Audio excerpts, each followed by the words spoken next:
La restauración en el siglo XIX fue un periodo histórico que tuvo lugar tras la caída del Imperio Napoleónico en 1815, cuando las potencias europeas decidieron restablecer las monarquías absolutas y el orden tradicional previo a la Revolución Francesa. Este proceso se consolidó en el Congreso de Viena, de 1814 a 1815, donde las principales potencias vencedoras de Napoleón, Austria, Prusia, Rusia y el Reino Unido, reorganizaron el mapa europeo y sentaron las bases de un sistema político que buscaba garantizar la estabilidad, restaurar las dinastías derrocadas y frenar las ideas liberales y revolucionarias.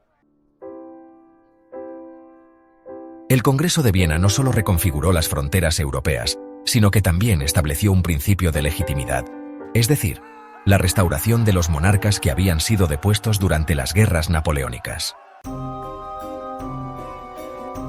Así, en Francia se restauró la monarquía borbónica con Luis XVIII, quien aceptó una carta constitucional que combinaba elementos absolutistas con algunas concesiones liberales. Este equilibrio frágil reflejaba la tensión entre las viejas estructuras del antiguo régimen y las nuevas ideas de libertad y representación surgidas con la Revolución Francesa.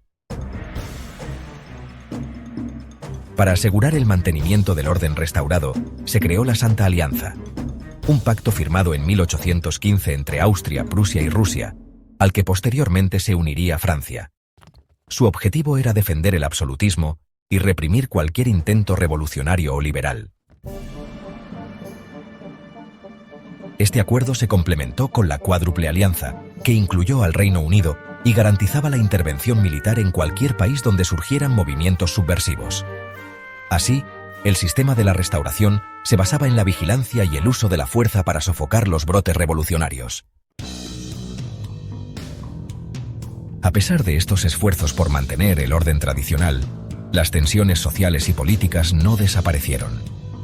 Durante las décadas de 1820 y 1830, Europa fue testigo de diversos levantamientos que desafiaron el sistema de la restauración. Uno de los más importantes fue la Revolución de 1830 en Francia, que puso fin al reinado de Carlos X, un monarca ultraconservador que había intentado restablecer el absolutismo en su forma más estricta. Fue sustituido por Luis Felipe I, conocido como el Rey Ciudadano, quien instauró una monarquía constitucional más liberal.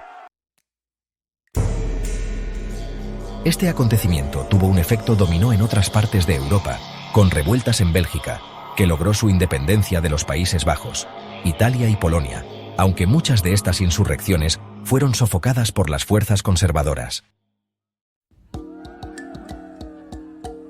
El descontento continuó creciendo y alcanzó su punto culminante en 1848, con la llamada Primavera de los Pueblos, una serie de revoluciones que se extendieron por gran parte del continente europeo.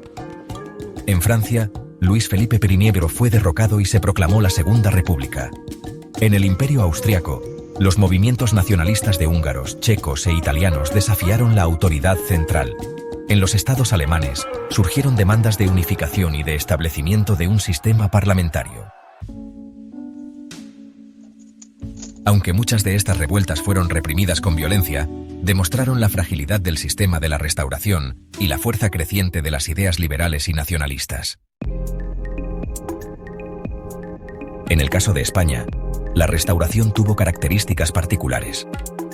Tras la caída de Napoleón, Fernando VII regresó al trono en 1814 y abolió la Constitución de Cádiz, restaurando el absolutismo.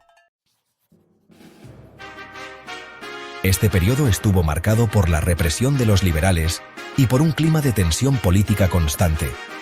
En 1820, un levantamiento militar liderado por el coronel Riego obligó al rey a restablecer la Constitución, dando inicio al Trienio Liberal, una etapa de gobierno constitucional que terminó con la intervención de los 100.000 hijos de San Luis, un ejército enviado por la Santa Alianza que restauró el absolutismo. La muerte de Fernando VII en 1833 desencadenó las guerras carlistas, una serie de conflictos civiles entre los partidarios de su hermano, Carlos María Isidro, que defendían el absolutismo, y los liberales, que apoyaban a su hija Isabel II.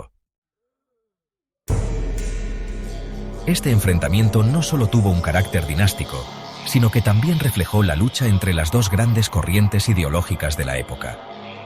A lo largo del siglo XIX, España vivió una alternancia entre gobiernos absolutistas y liberales, en un contexto de inestabilidad que culminaría con la Restauración borbónica en 1874.